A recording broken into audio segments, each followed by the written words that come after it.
Let me explain how hood louvers actually work because it's not the same thing as a vent, and I'm getting a lot of questions on this lately. So the three main functions in order are, first of all, engine cooling, increased downforce in the front, and you may see drag reduction.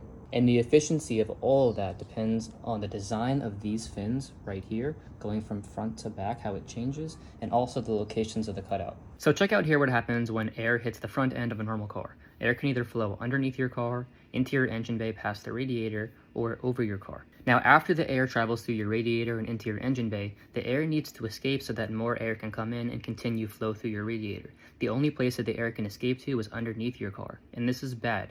Air being redirected down creates lift, and air underneath your car always creates drag. You don't want air underneath your car. That's like race car 101. Of course, if you have a completely flat bottom car, it's not as bad, but still. So now check what happens when we add hood louvers or hood vents into the mix.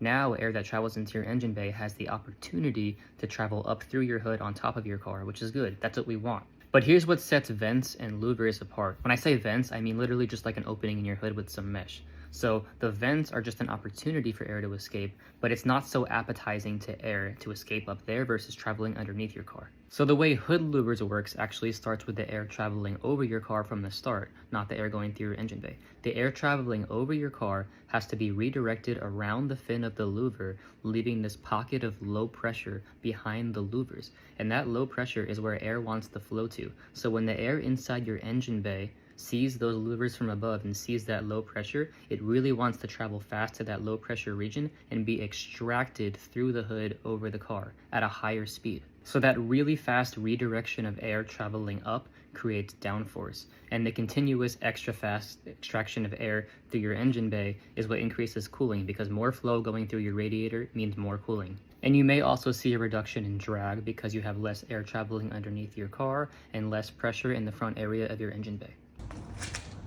So location-wise, we want the louvers to be very much in the front of the engine bay, right behind your radiator. And the reasoning for that is because this is the most high pressure region of your engine bay.